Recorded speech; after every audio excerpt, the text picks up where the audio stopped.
안녕하세요. 사연에 빠지다의 DJ 민영입니다.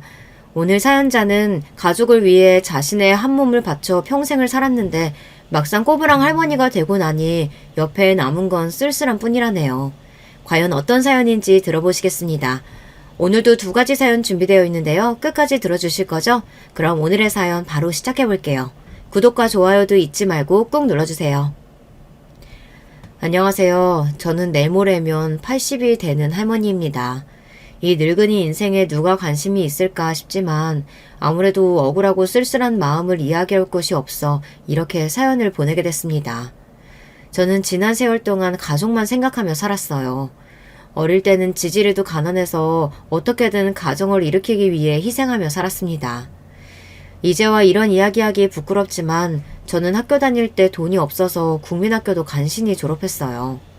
그러고는 곧장 3살 위의 언니를 따라 옷 만드는 공장에 들어갔습니다. 그 어린 나이에 할 줄 아는 게 뭐 있었겠어요. 그냥 언니들 옆에서 심부름을 하며 조수 노릇이나 했죠. 제 팔자가 이렇게 태어났으니 그냥 그러려니 해야 했어요. 그럴 만한 게 당시에 공장에서 같이 일하는 언니들한테 서름을 많이 당했어요. 너는 말귀를 못 알아들으면 몸이라도 빠릿빠릿해야지. 애가 왜 이렇게 게으르고 굼뜨니? 옆에서 거슬리니까 괜히 알짱거리지 말고 꺼져. 언니들 사이에서 밀치고 욕먹는 건 일상이었고 제가 실수한 일이 아닌데도 툭하면 제가 실수한 거라고 이간질을 해서 반장 언니한테 혼나기도 했어요. 그때야 참고 버텨야 한다는 생각 때문에 당하고 욕먹어도 참을 수밖에 없었어요. 저도 사람이다 보니 가끔 힘들고 서러워서 같이 공장에 들어간 친언니한테 하소연을 하기도 했어요. 그런데 언니는 어린 동생이 안쓰럽지도 않은지 제 사소한 푸념도 받아주지 않았어요. 야, 너만 힘들어? 나도 힘들어 죽겠어. 공장 다니는 게 다 그렇지. 그럼 뭐 돈 벌러 와서 호강할 줄 알았냐? 어차피 우린 시집 갈 때까지는 꾹 참고 다녀야 되는 거니까 괜히 징징거리지 말고 일이나 해. 내가 안 한대? 나도 너무 힘드니까 말할 데가 없어서 언니한테 말한 거지. 됐어. 괜히 그 언니들한테 미움받아봐야 일하는데 좋을 거 하나도 없으니까 그냥 구박하면 구박 듣고 욕하면 욕 먹어. 애초에 태어날 때부터 제가 의지하고 기댈 사람은 존재하지 않았던 것 같아요. 부모님은 자식이 6이나 있다 보니 낳고 키우는 것만으로도 버거워하셨고 형제들은 가난한 집안에서 어떻게든 끼니라도 때우겠다고 일찍이 사회에 나가 돈 버느라 바빴습니다. 그러다 보니 제대로 교육을 받은 사람도 없고 부모님께 어리광을 피워본 사람도 없었어요. 식구라고 매일 모여서 밥을 먹고 같이 자기는 하지만 서로를 위하고 보듬는 일은 전혀 없었어요. 6형제 중에 딱 중간인 제가 어릴 때부터 귀에 딱지가 생기게 들었던 말이 참아라, 할 수 없다 였습니다. 부모님이 말씀하시길 가난한 집에서 태어났으니 할 수 없고 돈을 벌어야 하니 무조건 참아라 였습니다. 그래야 8식구 산 입에 거미줄은 안 치고 사니까요. 제가 하고 싶은 것도 할 수 있는 것도 생각하거나 꿈꿔서는 안 됐어요. 그냥 제 앞에 주어진 일을 참고 해내는 수밖에 없었습니다. 그나마 저에게 한 가지 희망이 있었다면 그건 바로 결혼이었어요. 제 위로 언니가 2이나 있었는데 그나마 언니들은 결혼하고 나서는 지긋지긋한 가난에서 벗어나 가정을 만들고 엄마로서의 인생을 시작했어요. 그 모습을 보니 저도 작게나마 희망이 생기더라고요. 부모님과 함께 사는 동안은 제 삶이라고는 없이 매일 일만 하며 살다 보니 하루하루가 너무 지긋지긋해서 저는 하루라도 빨리 결혼하고 싶었습니다. 그래서 처음 본 맞선에서 만난 남자와 곧바로 결혼을 했어요. 항상 결혼을 꿈꿨지만 정작 결혼하고 나니 결혼이 제 인생을 바꿔주지는 못하더군요. 결혼해서 가정을 갖는다는 건 또 다른 족쇄를 차는 것과 다르지 않았어요. 남편은 친정아버지보다 훨씬 더 고지식하고 이기적인 사람이었고 시부모님은 친정어머니보다 훨씬 더 잔소리가 심하고 공장 언니들만큼이나 구박을 해댔어요. 제 결혼 생활은 제 인생의 또 다른 고난이었습니다. 특히나 남편과 함께 사는 게 고역이었어요. 남편은 저에게 일절 관심이 없었습니다. 선을 보고 결혼식을 올릴 때까지 2달 남짓이었으니 서로에 대해 잘 알지 못했어요. 식을 올리고 나서야 얼굴을 자세히 처음 봤습니다. 식구들끼리 모여 밥을 먹거나 밤에 잘 때 빼고는 얼굴을 마주하지도 않았죠. 심지어 남편은 한방에서 자면서도 이불을 따로 쓰고 저를 어이라고 불렀습니다. 저는 결혼하자마자 시댁에 들어가 살았어요. 남편이 5남매 중에 장남이었거든요. 시댁은 동네에서 제일 큰 집이라 집이 으리으리하게 컸어요. 한 집에 살아도 왔다 갔다 하다 보면 마주치기가 힘들다 보니 아침이면 남편이 어디서 있는지 뭘 하고 있는지 아내인 저도 도통 알 수가 없었습니다. 남편 성격이 어디를 간다 뭘 한다 일절 이야기하는 사람이 아니에요. 그러다 보니 저도 남편에게 먼저 불쑥 말을 걸기가 어려웠어요. 그런 와중에 시부모님은 왜 이렇게 무서운지 보기만 해도 심장이 쿵쾅쿵쾅 뛰었습니다. 특히나 시어머니는 저를 보기만 해도 잡아먹을 것처럼 무서운 눈빛으로 쏘아보시니 저는 시어머니 눈동자도 제대로 쳐다보지 못했어요. 애미 너는 공장에서 일한다는 애가 바느질 솜씨가 왜 이 모양이야?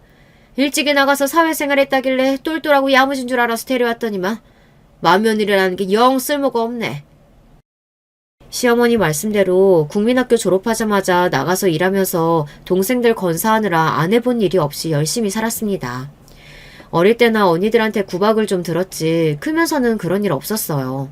항상 똘똘하고 일 잘한다는 이야기를 들으면서 다녔습니다. 그런데 시어머니는 워낙 큰 살림을 하시는 분이라 그런지 제가 하는 일이 다 못마땅하신 것 같더라고요. 제가 밥을 하든 빨래를 하든 뭘 해도 다 마음에 안 들어 하셨어요. 할 줄 아는 게 없으면 하루라도 빨리 애 만들어서 대일을 생각부터 해. 네 남편이 네가 영 마음에 안 드는지 매일 밖으로만 도는데 그러다가 밖에서 덜컥 애라도 하나 만들어 오면 어쩌려고 그래? 우리 집안이 어떤 집안인지 너도 알지? 네가 친정에서 어떻게 살았건 이제 우리 집 귀신이니 아들 하나는 무조건 낳아야 돼. 아들 못 낳으면 넌 그대로 소박이야? 지금 시대야 절대 용납이 안 되는 말이지만 제가 살아온 시대에만 해도 시부모님이 저런 말을 아무렇지 않게 했어요. 더군다나 없는 집에서 시집온 저 같은 애는 며느리라고 대우받을 생각을 하면 안 됐죠. 집에서 일하는 사람들하고 저는 대우가 별반 다르지 않았어요. 그나마 다행이었던 건 시댁은 가난하지 않았다는 거예요. 남편을 소개했던 고모 말로는 동네에 웬만한 논이랑 밭은 다 남편네 것이라고 했는데요. 그 말이 맞기는 하더라고요. 시집와서 지켜본 바에 의하면 시아버지는 동네에서 유지나 다름없는 사람이었습니다. 그러다 보니 집에 매일같이 손님들이 넘쳤어요. 그 많은 손님을 접대하느라 며느리인 저는 손님상을 차리고 치우느라 하루도 쉴 날이 없었습니다. 어떨 때는 너무 힘들어서 차라리 공장에 나가서 일하는 게 낫겠다 싶은 날도 있었습니다. 그런 와중에 저에게도 좋은 일이 생기기는 생겼어요. 저에게도 결혼한 지 3년 만에 아이가 생겼습니다. 그동안 마음고생을 많이 하면서 누구보다 아이를 기다린 만큼 저는 너무 행복했어요. 제 인생을 통틀어 첫 아이가 생긴 걸 알았던 그날이 제 인생의 최고의 날이라고 해도 과언이 아니에요. 임신하기 전까지는 시댁에서 제 입지가 집에서 일하는 사람들과 별반 다르지 않았었는데 임신을 하고 나니 제 위치가 확 바뀌더군요. 우리 큰며느리야. 뱃속에 우리 장손 생각해서 발 하나하나 디딜 때마다 구름 위를 걷는다고 생각하고 사뿐사뿐 걸어라. 혹여나 나무 뿌리라도 잘못 밟아서 넓어지면 큰일 나니까. 시아버지는 혹여나 제가 어떻게 되기라도 할까봐 아주 귀하게 대해주셨어요. 살면서 그런 대접은 처음 받다 보니 좋기는 하더군요. 물론 시어머니는 그 모습마저 탐탁지 않아 하셨지만요. 뱃속 손주가 아들인지 딸인지도 모르는데 웬 유난을 떨어요. 그네 너 괜히 헛바람 들어서 누워만 있지 말고 좀 움직여. 임신했을 때 엄마가 부지런히 움직여야 뱃속 애가 머리가 좋아지는 거야. 저댄데 딸이면 어떻고 아들이면 또 어때? 애는 또 나오면 그만이지. 시아버지 주변에 사람이 많은 게 성격이 참 시원시원하고 좋으셨어요. 남편이나 시어머니 때문에 결혼 생활이 힘든 와중에도 시아버지와 이야기를 나누다 보면 어느새 기분이 풀리고는 했습니다. 그것도 부부끼리 사이가 좋을 때나 말이지. 첫애도 3년이나 걸려서 만들었는데 둘째는 가질 수나 있으려나 몰라. 시어머니는 항상 저와 남편의 사이를 걱정하시면서도 구박은 저에게만 하셨어요. 저를 없는 사람 취급하고 무시하는 건 남편인데 남편에게는 한마디도 안 하시면서 아무 잘못 없는 며느리인 저만 매일 잡았습니다. 애미 너, 애 가진 것도 다 내 덕인 줄 알아. 내가 애는 무조건 조강지처한테 만들어야 한다고 네 남편한테 매일같이 잔소리한 덕분에 네가 임신한 거니까. 밖으로만 도는 남편이 혹여나 밖에서 애라도 만들어 올까봐 시어머니는 매일 전전긍긍 하셨습니다. 남편이 밖으로 도는 게 싫으시면 남편을 잡아도 혼내야지. 남편이 집에 안 들어올 때마다 시어머니는 괜히 저를 구박했어요. 시어머니의 말이 기분이 나빠도 저는 말 한마디 못하는 게 그 시대에는 그랬어요. 남편이 잘못하면 시댁에서는 그게 다 며느리 때문이라고 했거든요. 더군다나 시어머니는 툭하면 저를 남편에게 사랑받지 못하는 못난 며느리 취급을 하셨습니다. 물론 시어머니 말씀이 틀린 말은 아닙니다. 결혼하고 나서 지난 3년 동안 남편이 저와 잠자리에 든 게 손에 꼽히니까요. 한 번은 저도 자존심이 상해서 남편이 너무 미워 원망 섞인 말을 한 적이 있어요. 나 엄연히 당신 아내예요. 내가 어디 가서 박색이라고 손가락질 받을 만한 인물도 아닌데 사람 자존심 상하게 어이 부르면서 남처럼 굴어야겠어요? 저라고 남편이 뭐 좋아서 하는 소리겠어요. 이왕 부부로 만나서 가정을 이뤘으면 행복하게 살아보려고 노력이라도 해야 하는데 남편이라는 인간이 해만 뜨면 여기저기 다방이나 전전하고 다니니 아내인 저로서는 마음이 좋지 않았습니다. 그런데 남편은 제가 생각한 것보다 훨씬 더 개차반이었습니다. 제가 그렇게 말하는데도 제 말을 아예 듣지도 않았어요. 제가 싫다고 하는데도 아침이면 나가서 저녁 늦게나 돼서야 들어왔습니다. 거기다가 술까지 잔뜩 취해서 들어온 날이면 저에게 막말을 퍼붓기까지 했어요. 에이, 여자가 꽃처럼 새처럼 하고 나긋나긋한 맛이라는 게 있어야지. 어디서 막미라다운 여자처럼 나무토막처럼 뿌긋뿌긋해가지고 남자가 집구석에 들어올 맛이 나겠어? 그나마 술이나 취해야 말이라도 하지 술 안 마신 날에는 아예 말도 안 걸었어요. 그렇게 살다 보니 저는 점점 더 나무토막이 되어가는 것 같았습니다. 이미 시집와서 이 집 귀신이 되기로 했으니 누구한테 하소연할 수도 집을 나갈 수도 없었죠. 제 입장에서는 참고 사는 수밖에 없었습니다. 저는 이미 늦었다는 생각이 들었어요. 남편이 개차반이든 시어머니가 구박하든 이미 아이까지 가진 마당에 제가 할 수 있는 일은 없었습니다. 저야 참는 거 버티는 거에는 이골이 날 정도로 잘하는 일이니 이 정도는 평생 참고 살 수 있다고 생각했어요. 어차피 여기가 아니면 임신한 몸으로 어디 갈 데도 없으니까요. 거기다가 제가 딴 생각을 할 수도 없는 게 시어머니는 제가 쉬는 꼴을 못 보셨어요. 만삭 때도 배가 남산만하게 나왔는데도 설거지며 마당 청소는 항상 저에게 시키셨습니다. 운동해야 애가 건강하다고요. 덕분에 저는 아이를 출산하던 날까지 마당을 쓸고 닦았습니다. 제 첫 아이는 딸이었어요. 시어머니는 딸이라는 이야기에 쯧쯧 혀를 차시고 방을 나가버리셨습니다. 첫 딸이 태어난 날 남편은 집에 들어오지도 않았어요. 저는 실망하지 않았습니다. 남편이든 시어머니든 그냥 그런 사람들이라고 생각하기로 했어요. 제가 공장에 다니면서 배운 게 있습니다. 사람은 고쳐 쓰는 게 아니라는 거죠. 모두 다 같은 상황에서 힘들게 일하면서도 옆에 사람에게 도움이 되는 사람이 있고 본인이 힘든 걸 옆에 사람에게 떠넘기는 사람이 있습니다. 이 사람들은 함께 일하는 10년 동안 조금도 변하지 않았어요. 그때 제가 배운 게 되먹지 않은 인간들은 거르는 게 답이라는 겁니다. 남편이든 시어머니든 제가 고른 게 아니에요. 어쩌다 보니 제 남은 인생을 그들과 함께하게 되어버린 거죠. 남편과 시어머니는 개념이 부족하고 기본 예의라고는 없는 인간들이에요. 그냥 제 마음속에 그렇게 낙인을 찍고 나니 오히려 저는 편했습니다. 오로지 제 품에 안겨서 입을 오물거리고 있는 제 아이만을 사랑하기로 했어요. 물론 마음은 그렇게 먹었어도 한 번씩 참지 못하고 마음이 뒤틀릴 때가 있었습니다. 특히나 남편의 고약한 말버릇이 저를 한계에 부딪히게 했어요. 어이, 내가 잠기 밝고 예민해서 옆에 사람이 부스럭거리면 잘 못 잔다고 했잖아. 시끄러우니까 애 데리고 나가서 자. 애가 새벽에 깨서 운다고 남편은 잠자리에서 벌떡 일어나서 저에게 버럭 소리를 질렀어요. 태어난 지 한 달도 안 된 애가 새벽에 그럼 울지 웃어요? 아버지가 돼서 안아주지는 못할 망정 왜 소리를 지르고 그래요? 내 딸만 생각하기로 하고 남편에 대한 기대감을 버리고 나니 저는 오히려 마음이 편해졌습니다. 애는 엄마가 키우는 거지 아버지가 안아주길 뭘 안아줘? 고추도 안 대고 태어난 게 뭐가 이쁘다고? 남편과는 애초에 말이라는 게 통하지 않았습니다. 돌아가신 친정아버지보다 더 말이 안 통했어요. 결국은 애가 태어나고 나서부터는 남편과 아예 각방을 썼습니다. 제가 왜 저의 결혼 생활이 고난이라고 했는지 이제 좀 이해가 가시나요? 저는 남편과 시어머니에게 시녀 취급을 받으며 결혼 생활을 간신히 버텨냈습니다. 그렇게 저는 시댁 귀신으로 그 집에서 30년을 버텼어요. 인간 말종 남편과 전화 보면 지랄하는 시어머니 사이에서 참고 또 참았습니다. 제 나이 50대에 들어섰을 때 시부모님이 두 분 다 돌아가셨어요. 그리고 제가 환갑을 맞이했을 때는 딸과 아들 둘 다 시집 장가를 보냈습니다.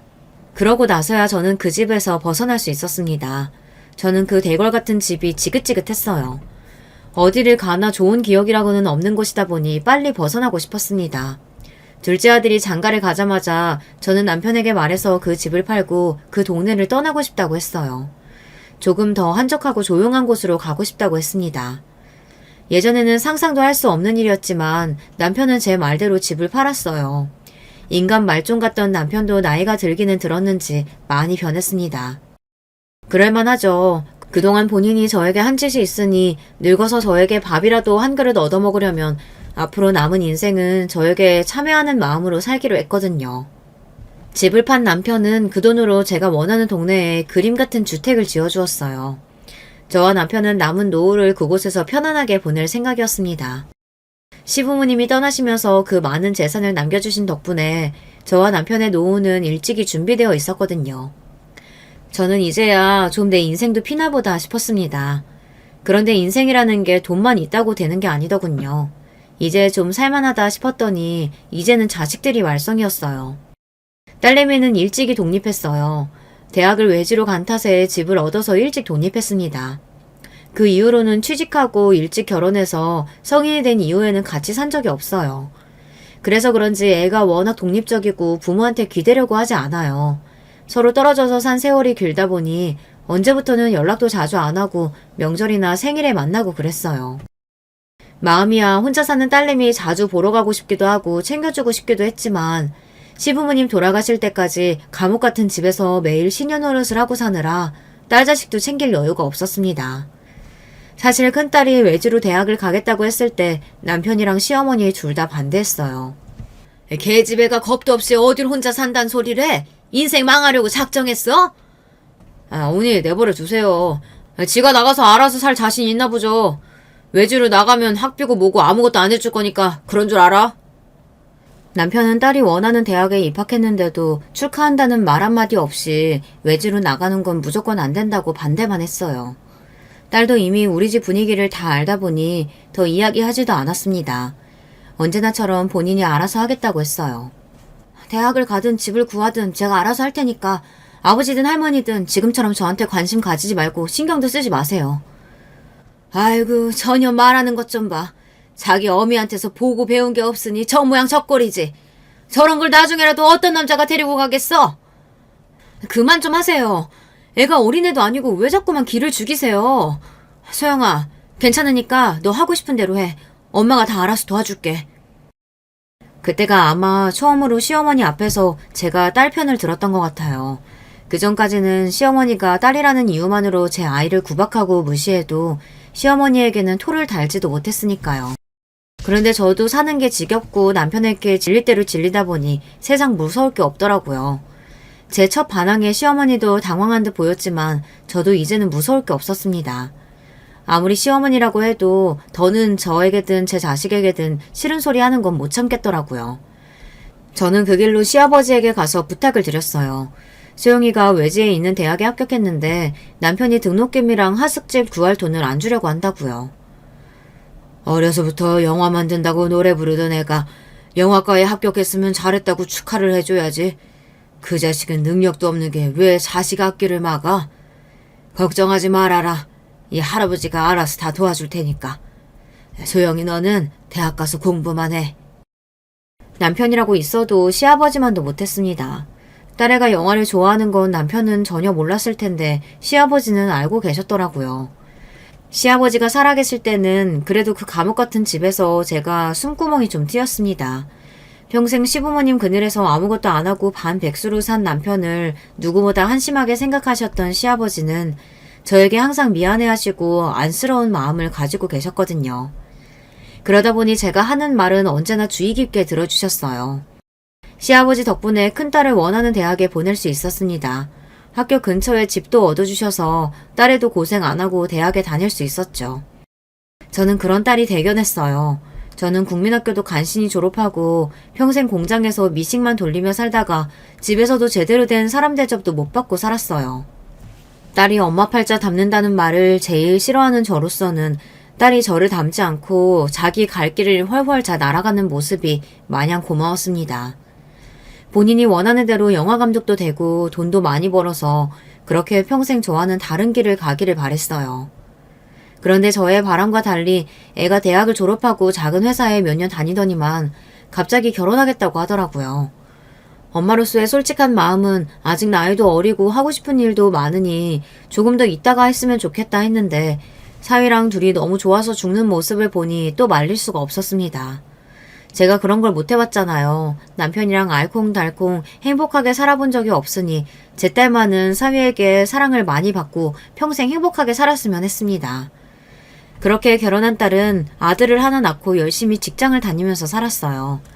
20대 초반에 지금의 사위를 만나 둘이 알콩달콩 연애하다가 애까지 낳고 10년을 넘게 별말 없이 잘 살길래 저는 당연히 애가 알아서 잘 사는 줄 알았습니다. 그런데 그게 아니더라고요. 어느 날 뜬금없이 찾아온 딸은 이혼하겠다고 했어요. 그것도 이미 서류고 뭐고 정리가 됐다면서 이제는 둘이 갈라서는 것밖에 안 남았다고요. 사위와 이혼 이야기가 나온 게 벌써 1년 전이라는데 딸은 그동안 한 번도 전화 남편한테 언질조차 하지 않았어요. 지금까지 싸웠다는 말 한 번도 들은 적이 없었는데 어쩌다가 이혼 이야기까지 나온 거야? 이서방이 뭐 잘못했어? 아니면 네가 뭐 잘못한 거야?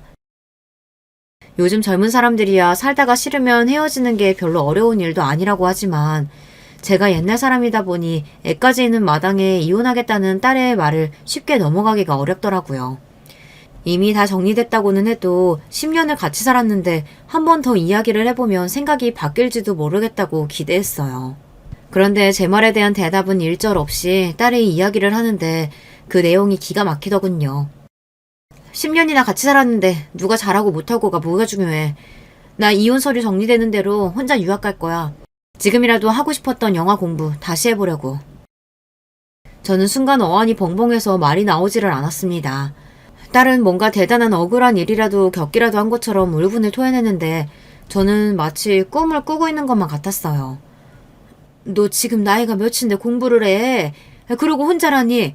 네 아들 준혁이는 어떡하고 혼자 유학을 가? 저로서는 딸아이의 말 중 어느 것 하나도 이해가 되는 말이 없었습니다. 그런데 막상 딸은 아무 걱정이 없는 것 같았어요. 내 나이가 뭐 어때서 아직 40도 안 됐는데. 그리고 준혁이랑 아빠랑 산대. 지 아빠가 돈도 더 많고 능력도 있으니까 그러고 싶은 거겠지. 저는 도대체 일이 어떻게 돌아가는 건지 제 머리로는 계산이 되지 않았습니다. 늙고 무식한 제 머리로 정리를 해보자면 딸 말은 사위와 이혼하고 손주까지 사위에게 넘겨준 다음에 혼자 몸으로 외국에 나가버린다는 거였어요. 도대체 무슨 일이 있었길래 이래? 설마 네가 잘못한 거야? 그렇지 않고서야 애가 왜 아빠를 따라간다 그래? 그리고 너 아무리 화가 나도 그렇지 애가 있는데 부모로서 함부로 이혼이니 뭐니 네 맘대로 결정하면 돼? 준혁이 이제 초등학생인데 조금만 더 참아보고 애 대학 갈 때까지만이라도 좀 참고 살아. 그때 돼서 네 공부를 하든 유학을 가든 마음대로 하고. 그 순간엔 저도 너무 화가 나서 이성을 잃고 말았습니다. 딸이 하는 소리는 다 말도 안 되는 소리라고 생각이 들었어요. 제 상식으로는 도저히 이해가 되지 않았습니다. 어떻게 10년이나 같이 산 남편이랑 이혼하면서 저렇게 표정 하나 안 변하고 말을 하고 자식을 저렇게 쉽게 포기할 수 있는 건지 제 자식이지만 정이 뚝뚝 떨어졌습니다. 너는 이 엄마가 평생 사는 걸 봤으면서도 그런 소리가 나오니? 나는 네 아버지 같은 사람하고 살면서도 다 참고 살았어.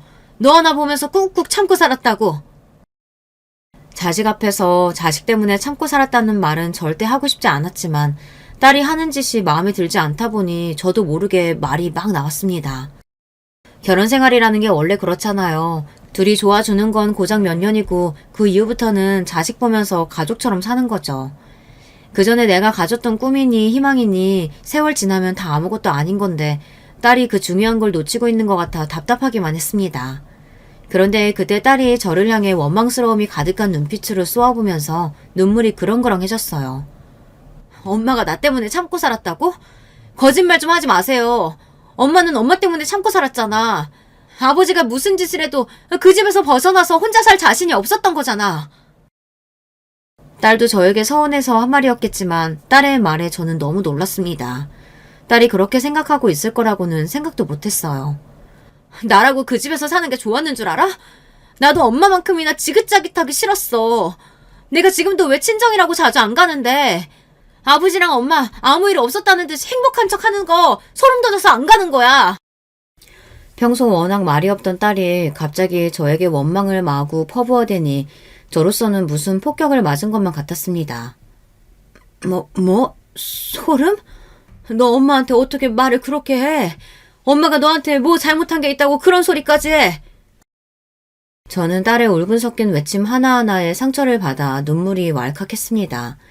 지금까지 살면서 남편이고 시어머니 때문에 속상하고 억울한 일이야 많았지만 그걸 다 버티며 참고 산 건 딸아이 하나 보면서 참고 버틴 거예요. 그런데 그런 딸에게 이런 소리까지 들으니 더 비참하고 가슴이 찢어지는 것 같더군요. 엄마는 아무 잘못 없는 것처럼 그러는데 아버지 같은 사람도 참고 사는 엄마 그 자체가 잘못이야. 나는 차라리 엄마가 아버지랑 헤어지고 나가서 살겠다고 했으면 그게 더 좋았을 거야. 이제 와 이런 말 해봐야 뭐해. 암튼 난 이혼하고 이 나라 떠날 거니까 그런 줄 아세요.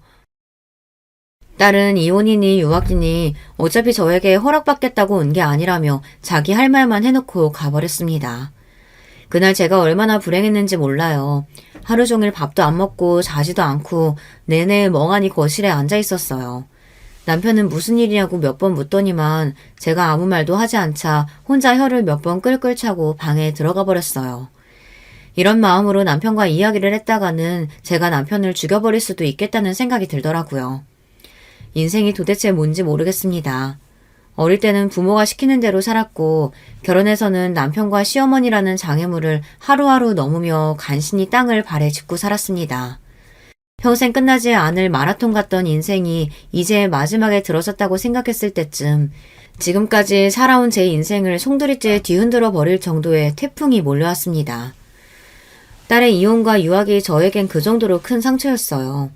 그런 와중에 눈치 없는 남편은 역시나 철딱선이 없는 짓으로 저를 쉬지 못하게 했습니다. 보석이가 요즘 사업이 잘 된다고 업종 바꿔보겠다고 하더라. 내가 그래서 보은에 땅 있는 거 팔아서 도와주기로 했어. 딸은 아들까지 뺏기고 위자료 한 푼 못 받고 쫓기듯 외국으로 떠났는데 남편은 그 와중에도 아들 걱정만 하고 있었어요.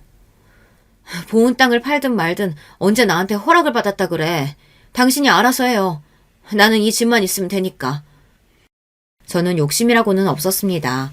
재수없는 남편놈의 재산 같은 거 관심도 없어요. 그냥 지금까지 제가 남편이고 돌아가신 시어머니고 버티며 산 세월에 대한 보답이 이 집 하나면 있으면 돼요. 다른 건 남편이 팔든 씹어먹든 어떻게 해도 상관없었습니다. 둘째 아들은 남편을 그대로 빼다 박았어요. 외모부터 성격까지 뭐 하나 다른 게 없습니다. 제 아들놈이지만 무뚝뚝하고 자기밖에 모르는 게 딱 똑같아요. 저런 놈을 어떤 여자가 좋다고 할까 했는데 어디서 본인이랑 비슷한 여자애를 데리고 와서 장가를 가기로 했습니다. 그런데 둘 다 철이 없어요. 둘째 아들이나 며느리나 어릴 때부터 돈 걱정은 안 하며 산 애들인데 결혼해서도 자기들끼리 뭘 잘해보려고 하지도 않고 내내 부모한테 손만 벌리기 바쁩니다. 며느리가 서울 토박이에요. 어릴 때부터 강남에서 자라서 돈 걱정은 안 하고 살았다는데 애가 좀 사치스럽습니다. 며느리네 친정도 옛날이나 잘 살았지 지금은 바깥 사돈이 대학 교수 퇴임하고 경기도 어디에서 전원생활 중이라는데 크게 도와줄 정도로 여유가 있으신 건 아닌 것 같더라고요. 그러다 보니 아들놈이고 며느리고 비빌 언덕은 남편뿐이니 툭하면 애들 데리고 남편을 찾아왔어요. 요즘 물가 아시죠? 제가 버는 거 가지고 애들 학원비 내면서 내 식구 먹고 살기도 힘들다니까요. 그래도 아버지가 여유 좀 있으시니까 우리 애들 학원비는 좀 도와주세요. 이 귀여운 녀석들 남들 다 하는 건 다 하게 살게 해줘야죠. 자, 우리 새끼들 할아버지한테 가서 안아드려. 어린 손주들을 데리고 와서 남편에게 살랑살랑 애교를 부리게 하고 뭐든 하나라도 얻어가려고 했습니다. 그래 우리 예쁜 새끼들 할아버지가 다 해줘야지. 요즘 텔레비전만 틀면 아주 물가니 어쩌니 애들 교육비가 어쩌니 말들이 많더라. 우리 아들 가장으로서 사는 거 힘들지? 원래 처자식 건사하는 게 다 그런 거다. 이 아버지가 다른 건 몰라도 우리 손주들 교육비는 책임질 테니까 걱정하지 말아라. 딸내미가 첫 손주를 낳았을 때는 거들떠도 안 보고 사위 하는 일에도 일절 관심이 없었으면서 어쩜 저렇게 아들하고 아들네 손주 일에만 관심이 많은지 모르겠어요. 저는 남편 하는 짓이 미워서 둘째랑 남편이 그런 소리를 하고 있으면 그냥 얼른 자리를 떴습니다. 안 보는 게 오히려 마음이 편했어요. 그럴 때면 며느리가 꼭 저를 따라 주방으로 들어왔어요. 이 집은 올 때마다 느끼는 건데 너무 예쁘게 잘 지으셨어요. 저도 나이 들면 꼭 이런 집에 살고 싶다니까요. 둘째 아들이랑 며느리가 집에 오는 게 불편한 게 며느리라는 애가 이런 여우도 여우가 없어요. 대학도 좋은 대학 나오고 직장도 좋은 데 다녔는데 그게 다 머리가 좋아서 그런 건지 남편이나 제 앞에서 뭐라도 하나 더 받아내려고 하는데 그게 저처럼 멍청한 사람 눈에도 다 보일 정도로 애가 하는 짓이 여우예요. 결혼할 때도 자기는 다른 건 다 필요 없다고 둘이서 행복하게만 살면 된다고 하더니만 정작 결혼 날짜 잡고 준비할 때는 말이 싹 달라지더라고요. 남편 앞에서 일부러 본인 친구 누구는 결혼할 때 어느 동에 아파트를 얼마에 샀는데 가봤더니 너무 좋았다면서 연신 부럽다고 하더라고요. 며느리가 그렇게 말을 하니 저희 남편 같은 사람이 모르는 척 할 수가 없었죠. 거기다 예단은 무조건 샤넬로 해야 나중에 손해를 안 본다고 대놓고 말해서 샤넬 가방도 2개나 사줬습니다. 그때도 애가 하는 짓이 웃겼어요. 백화점에 저랑 남편이랑 같이 갔는데 끝까지 2개를 들고 결정을 못 하더라고요. 이건 평소에 들기 너무 좋고 이건 특별한 날 들고 나가기 너무 좋은 것 같은데 2개 다 너무 예뻐서 결정을 못 하겠어요. 아버님 어때요? 저 어떤 게 어울려요? 가방 2개를 들고 남편 옆에 착 붙어 애교를 부리는데 제 눈에는 얄미워 보였지만 남편은 아주 살살 녹더군요. 2개가 좋으면 2개 다 사야지 뭘 고민해. 여기요. 이거 2개 다 포장해 주세요. 어머 아버님 너무 멋지세요. 감사해요. 그때부터 알아봤지만 며느리와 아들놈이고 결혼해서 사는 동안 아주 남편 등골을 빼먹어도 다 빼먹을 작정인 것 같더라고요. 며느리는 그나마 다니던 직장도 결혼하자마자 그만두고 아들놈은 갑자기 무슨 의류 사업을 하겠다고 남편한테 돈을 뜯어갔어요.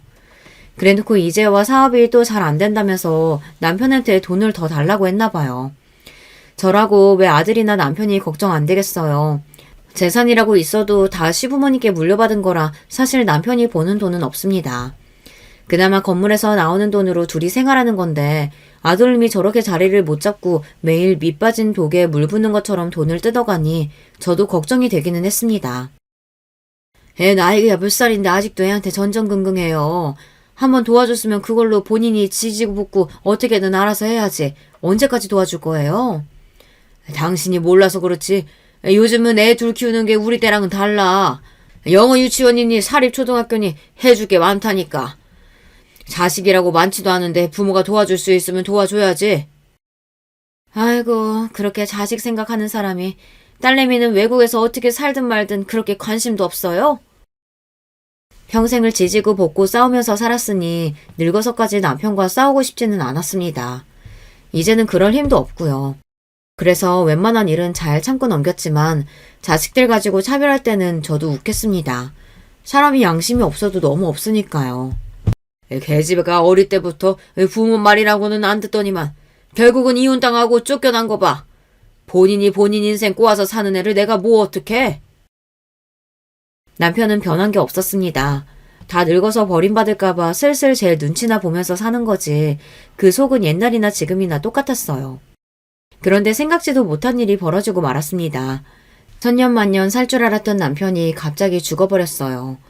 어떤 날과 마찬가지로 아침부터 스쿠터를 끌고 동네 산책을 간다고 나간 양반이 밥 먹을 때가 돼서도 들어오질 않길래 전화를 해봤더니만 받지를 않더라고요.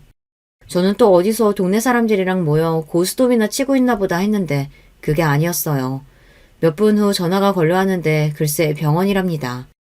남편이 스쿠터를 타고 가다가 교통사고가 났나 보더라고요. 길이 워낙 사람이 안 다니는 으슥한 골목이었는데 남편을 친 차량이 그대로 그냥 도주해버려서 몇 시간 동안 길에 그대로 방치되어 있다가 지나가던 사람에 의해 발견돼서 응급실로 실려오긴 했지만 이미 사망했답니다. 저는 믿을 수가 없었어요. 남편은 아침이면 어김없이 일찍 일어나 아침을 간단히 먹고 동네 여기저기를 어슬렁거리며 걸어다니다가 이 사람 저 사람이랑 놀고 술이나 한 잔 걸치고 들어오면 그거만큼 낙이 없는 사람이었습니다. 몇십 년을 그렇게 살았습니다. 젊어서 다방 여자들을 그렇게 만나고 밤 늦게까지 술에 잔뜩 취해서 들어와도 길에서 한 번 넘어지고 들어온 적이 없었던 사람이었죠.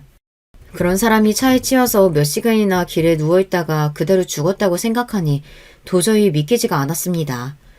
이 나이까지 제가 무릎 수술을 2번이나 받고 당뇨약을 먹을 때까지도 그 인간은 그 흔한 감기 한 번 안 걸린 양반이에요.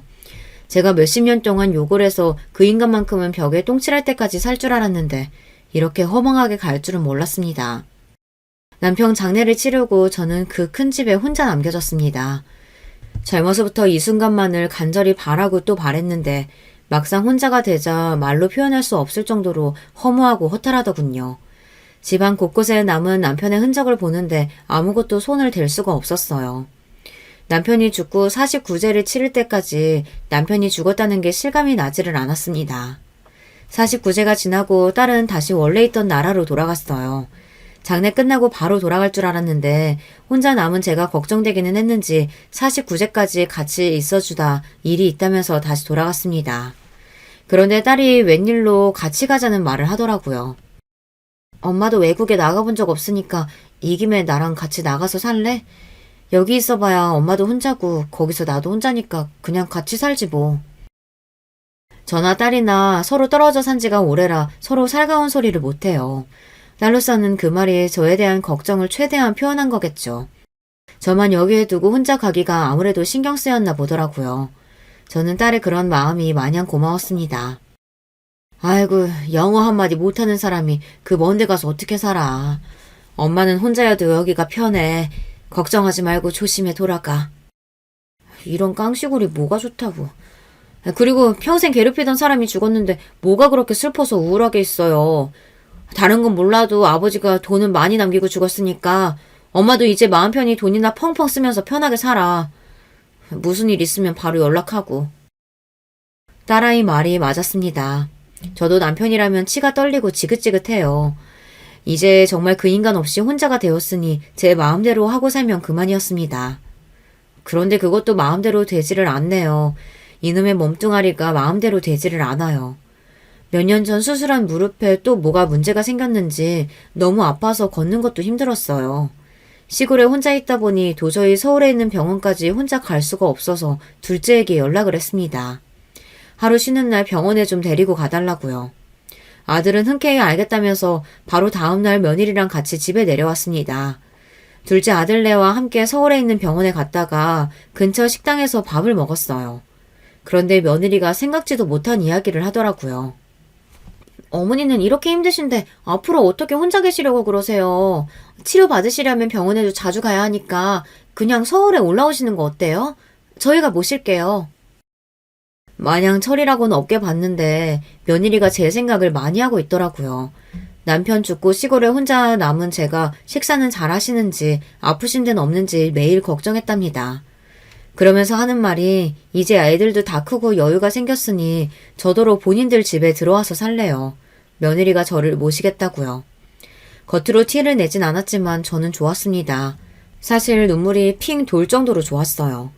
지금까지 마음고생, 몸고생 많이 하면서 살았는데 이제야 좀 팔자가 피기는 피나 보다 싶더라고요. 그날 이후 일이 일사천리로 진행됐어요. 아들이 먼저 제 짐이랑 물건을 싹 다 본인 집에 옮겨다 주고 저를 모시고 올라왔습니다. 그리고 남편과 살던 집도 다 팔았어요. 제가 내모레면 80인데 살아봐야 얼마나 살겠어요. 남편을 보니 목숨이라는 게 하루아침에 어떻게 될지 모르는 건데 정신이 온전할 때 다 정리하는 게 좋겠더라고요. 이제 식구라고는 딸하고 아들 내외뿐인데 이왕 정리하는 거 땅까지 정리해서 아들에게 다 줬어요. 아들이랑 며느리가 대놓고 저에게 돈을 달라고 한 건 아니에요. 제가 서울에 올라와서 보니 아들이랑 며느리가 돈이 필요하기는 할 것 같아 제가 알아서 준 겁니다. 어머니 감사해요. 안 그래도 저희가 급해서 사업을 접어야 하나 말아야 하나 고민하고 있었어요. 아이고 사업 접으면 앞으로 뭘 먹고 살아. 다 늙어서 너희한테 내가 신세 지는 것도 미안한데 그 정도는 줄 수 있지. 알고 보니 아들네 손주가 대학원에 다니고 있었는데 영국인가 미국인가 어디로 유학을 가고 싶다고 했나 보더라고요. 외국에 나가 공부한다는 게 한두 푼 드는 일도 아니니 둘째가 하던 일을 정리해서 그 돈이라도 줘야 하나 고민하길래 제가 먼저 있는 재산을 줬습니다. 저야 아들하고 사는데 앞으로 돈이 뭐가 필요하겠어요. 그런데 사람 마음이라는 게 겉으로 보이는 게 다가 아니더군요. 하마터면 제 인생이 또 한 번 나락으로 떨어질 뻔했어요. 어느 날이었습니다. 새벽에 잠이 안 와서 뒤척이다가 물을 마시려고 나가는데 거실에서 아들이랑 며느리가 술을 한잔 하고 있더라고요. 노인네가 괜히 분위기 깨는 것 같아 방으로 그냥 돌아가려는데 그 순간 듣지 말았으면 좋았을 이야기를 듣고야 말았습니다. 여보, 이제 땅 판 것까지 싹 다 받았으니까 저 노인네 요양원 보냅시다. 우리 아들 영국에서 자리 잡으면 우리도 다 같이 영국 가야지. 아무리 그래도 정신이 멀쩡한 노인네를 어떻게 요양원에 보내. 어디라도 아픈 데가 있어야 보내는 거지. 저번에 병원 갔을 때 못 들었어? 노인네 무릎 수술 안 하면 제대로 걷지도 못한다잖아. 내가 진작에 병원에서 연세가 있어서 수술하면 큰일 나서 약만 먹으면 된다고 어머니한테 얘기 다 해놨어. 그냥 두면 금방 걷지도 못하고 누워만 있을 테니까 그때 바로 요양원으로 보내버리면 돼. 저는 순간 제 두 귀를 의심했습니다. 병원에서 수술 안 해도 된다고 했다고 하더니만 그게 다 거짓말이었어요. 거기다가 자기 자식을 먼저 외국에 보내놓고 저를 버리고 자기들끼리 갈 생각이었나 보더라고요. 제가 아무리 살 날 얼마 안 남은 노인이라도 하루를 살아도 제 발로 제 집에서 건강하게 살고 싶습니다. 그런데 자식이라고 있는 것들이 저런 소리를 하고 있으니 속이 말이 아니더군요. 저는 도저히 천불이 나서 잠을 잘 수가 없었습니다. 저는 곧장 어디론가 전화를 걸었어요. 그리고 며칠 뒤 집으로 손님이 왔습니다. 손님은 바로 제 딸이었어요. 딸은 아들네 집에 도착하자마자 캐리어를 바닥에 내동댕이 치고 곧바로 둘째와 며느리에게 달려들었어요. 웃기고들 앉았네. 너희들이 감히 우리 엄마 재산 다 뺏어버리려고 했어? 김보석, 너 정신 차려 이 새끼야. 너 우리 엄마 아들 아니야. 아버지가 밖에서 나온 혼외자라고. 그런 걸 엄마가 기껏 금이야 오기야 키워줬더니만 이게 감히 은혜를 원수로 갚아? 내가 너희들 가만히 둘 줄 알아? 뭐? 엄마가 내 친엄마가 아니라고? 누나 지금 그걸 말이라고 해? 그럴 리가 없잖아. 내가 아버지를 왜 그렇게 미워했는지 알아? 내 기억 속의 아버지라는 사람은 매일 아침에 눈만 뜨면 동네 다방이라는 다방 다 돌아다니면서 양쪽에 여자 끼고 다녔어. 내가 친구들하고 시내만 나가면 그런 꼴을 얼마나 많이 받는 줄 아냐고. 말도 안 돼. 그럼 날 낳아준 사람은 누구라는 거야? 누구긴 누구야. 그 다방년들 중 하나겠지. 그깟 더러운 상간녀 내가 알게 뭐야. 말도 안 돼. 형님 지금 거짓말 하시는 거죠? 어머니 재산 우리가 다 가져갈 거라고 지금 이러는 거잖아요. 그쵸 어머니? 아니죠? 보석씨 어머님 아들 맞잖아요. 며느리는 지금 이 상황이 믿기지 않는다는 듯 제게 다가와 매달렸어요. 소영이 말이 다 맞아. 보석이 너 아버지가 밖에서 낳아온 혼외자야. 그 상간녀가 나랑 너희 아버지 모르게 너 낳았는데 도저히 못 키우겠다면서 어느 날 우리 집에 데려왔더라. 어머, 말도 안 돼. 어떻게 그런 일이 있을 수가 있어? 아버님 너무하신 거 아니야? 며느리와 아들놈은 자기들이 저지른 일은 다 까맣게 잊어버렸는지 지금 당장 벌어진 일에만 놀라서 허둥거렸어요. 그 모습이 얼마나 꼴보기가 싫은지 화가 치밀어 오르더군요. 내가 널 어떻게 키웠는데 네가 감히 나를 환자를 만들어서 요양원에 버리려고 그래? 네가 그러고도 사람이니? 저는 둘째에게 다가가 그놈의 뺨을 후려 갈렸습니다. 처음이에요. 딸이야 키우면서 잘못하면 한 번씩 때리기는 했었는데 아들놈을 때린 건 처음이었습니다. 혹여나 제가 진짜 엄마가 아니라는 걸 아들이 알게 되기라도 할까봐 딸보다 더 눈치 보고 신경 쓰면서 키웠어요. 당시에 중학생이었던 딸내미는 이미 아들이 제 아들이 아니라는 걸 알고 있었습니다. 그럴 수밖에 없죠. 어느 날 갑자기 돌이 다 된 애가 동생이라고 나타났으니 한참 사춘기였던 딸내미는 모를 수가 없었죠. 지금 생각해보면 그때 딸 말대로 했어야 했어요. 엄마는 도대체 왜 아버지랑 살아? 다른 여자랑 바람 피우고 자식까지 낳는데 그게 용서가 돼? 용서는 무슨 용서. 그냥 무슨 일이 있든 나는 나대로 사는 거지. 그러니까 너도 앞으로 입 조심해. 보석이는 무슨 일이 있어도 네 동생이야. 행여난 누구한테도 보석이 밖에서 나온 애라고 소리하면 안 돼. 알았지? 제가 딸에게 못할 짓 많이 했습니다. 딸도 한참 예민한 시기였을 텐데 얼마나 힘들었겠어요. 그런 와중에 저는 제 생각만 하느라 딸에게 평생 숨기고 살아야 한다고 거짓말까지 시켰죠. 저는 못난 엄마입니다. 제 행동에 아들놈이 놀라기는 했는지 바닥에 주저앉았어요. 그놈에게도 상처였겠죠. 평생을 친어머니라고 생각했던 사람이 진짜 어머니가 아니라는 사실을 알게 된 거니까요. 어쩌면 그게 이 녀석에게 가장 큰 복수였는지도 모르겠습니다. 저는 둘째가 제 친아들이 아니라는 사실을 평생 비밀로 안고 갈 생각이었습니다. 남편이나 그 다방녀는 생각만 해도 둘 다 미웠지만 애는 잘못이 없잖아요. 이제 막 돌도 안 된 애가 누워서 새근새근 잠을 자는데 그 모습이 남편하고 너무 똑같이 생겨서 도저히 미워할 수가 없었어요. 그래서 그 순간부터는 그 아이가 제 아들이라고 생각한 겁니다. 물론 당시에 저에게는 딸밖에 없다 보니 시어머니께서 그 아이를 당연히 우리 자식으로 받아들일 줄 알았어요. 하지만 꼭 시어머니 때문만은 아닙니다. 어미에게 버림받은 아이를 그대로 둘 수는 없었어요. 남편의 아이이니 내 아이다 생각하기로 했죠. 하지만 이제는 아닙니다. 저 녀석은 제 자식이 아니에요. 제가 어떤 마음으로 본인에게 재산을 다 주겠다고 했는지 생각도 못하고 저 녀석이 저를 배신하려고 했어요. 그날 이후 저에게는 많은 변화가 있었습니다. 변호사에게 알아보니 아들이 저를 모시겠다고 속여서 재산을 증여한 거기 때문에 소송을 하면 다시 받아올 수 있다고 하더군요. 얼마 뒤 저는 딸을 주려고 남겨뒀던 건물을 다 팔고 아들에게 줬던 재산도 다 다시 뺏었습니다. 그리고 바로 무릎 수술을 하고 재활을 한 뒤 딸을 따라 캐나다로 갔습니다. 그 사이에도 둘째에게 여러 번 연락이 왔지만 일절 받지 않았어요. 딸이 캐나다에서 대학도 다니고 취직도 하더니만 시민권을 땄더라고요. 저도 딸을 따라 캐나다에 갔습니다. 캐나다에 오기 전까지 많은 고민을 했지만 오기를 잘했다는 생각이 듭니다. 제 인생에 이런 날이 올 줄은 몰랐는데 그림에나 나올 것 같은 호수가 앞에 보이는 집에 살게 됐거든요. 80을 앞둔 나이에 인생이 좋아봐야 얼마나 더 좋을까 싶었는데 지금은 너무 행복합니다. 한국에 사는 동안은 생각도 하고 싶지 않을 정도로 끔찍한 일들이 있었는데 앞으로 남은 인생은 한국과는 전혀 다른 이곳에서 다른 사람처럼 살아보고 싶어요. 여유롭고 우아한 할머니로요. 어쩌면 뒤늦게 꿈을 이룬지도 모르겠습니다. 언제나 딸과 둘이 행복해질 날만을 꿈꿨었는데 이제야 이룬 것 같아요. 둘째 놈은 어떻게 사는지 전혀 모르겠습니다. 괜히 소식을 듣게 되면 키운정이 있으니 마음이 쓰여서 조금이라도 도와주고 싶을 것 같아 아예 한국에 있는 사람들하고는 인연을 끊었어요.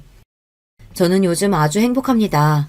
이 나이에 이런 인생도 있다는 거 많은 사람들에게 알려드리고 싶어 사연을 쓰기 시작했는데 구구절절 제 하소연만 늘어났네요.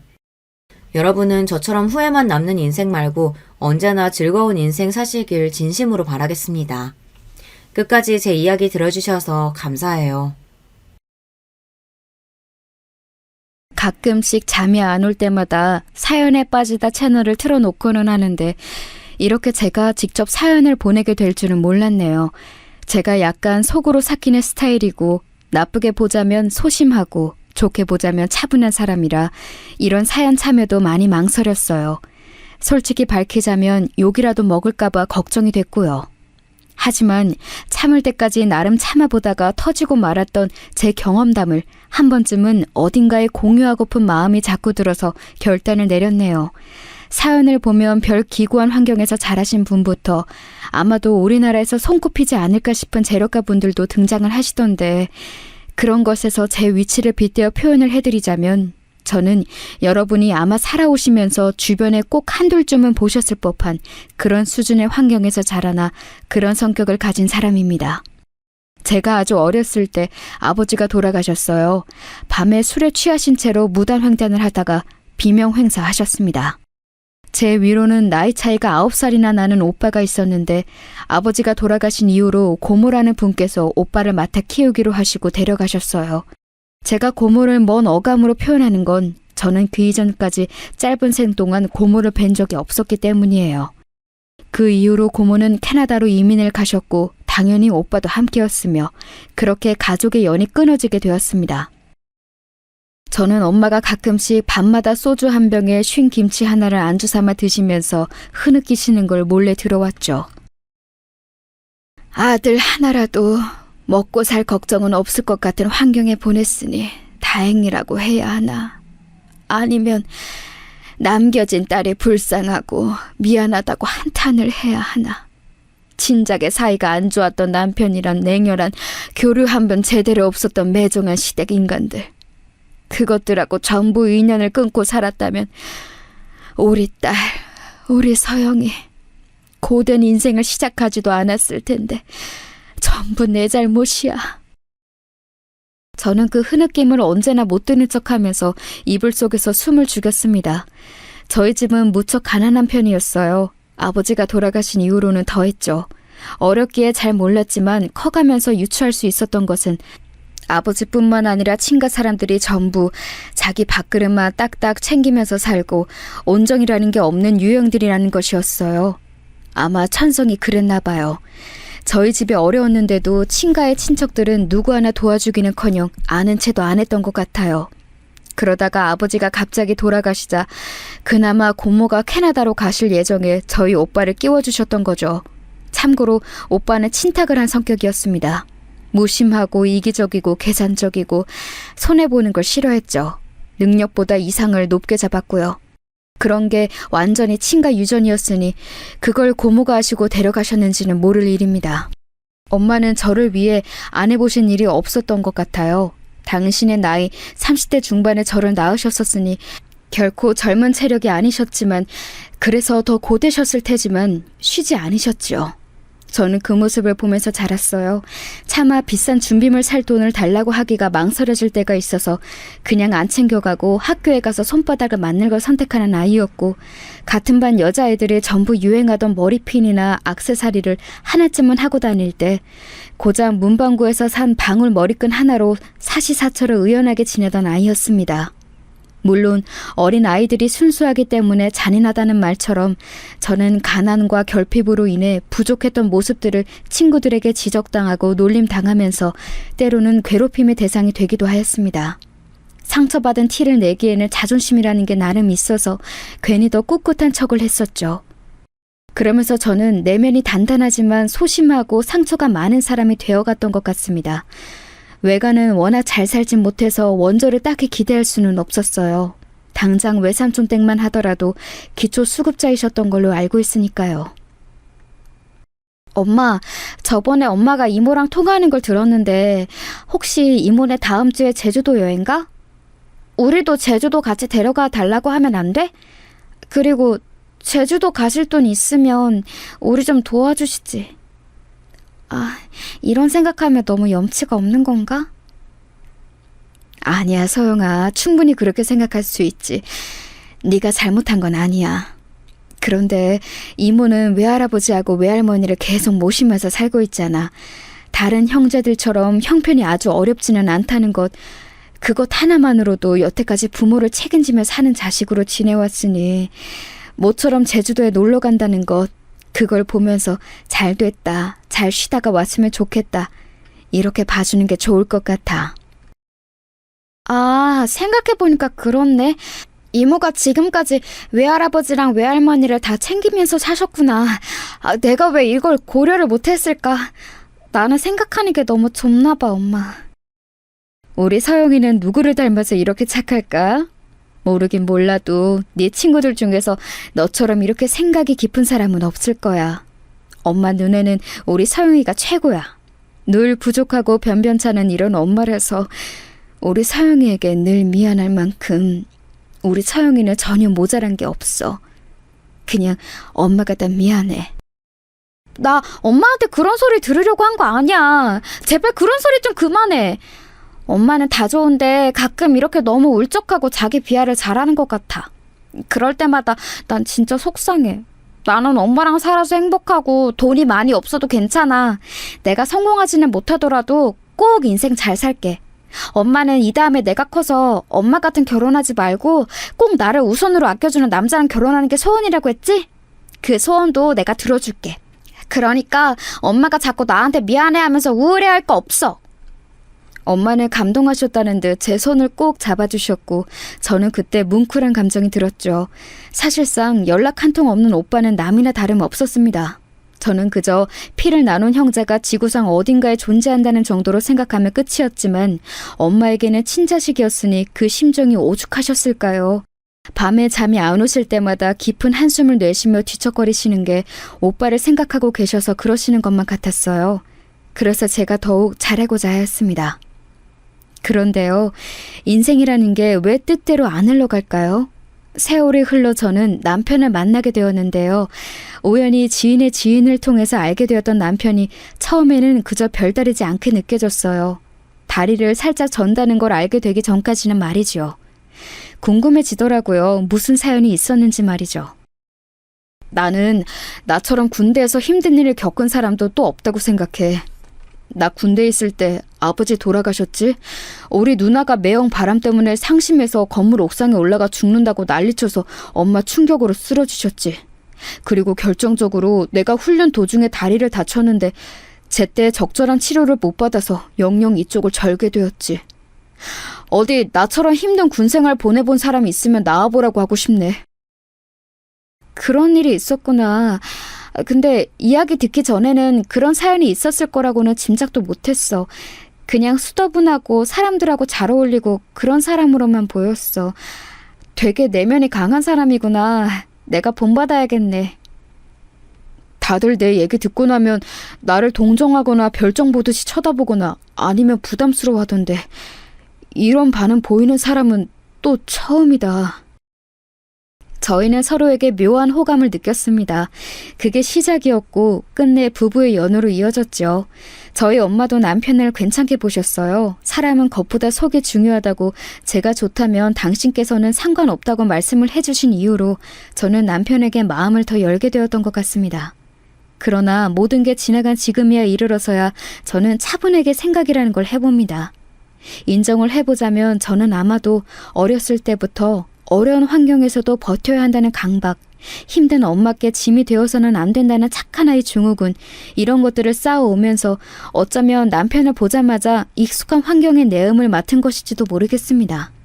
좀 더 다채롭게 살아오지 못한 저의 쓰라린 잘못이겠지요.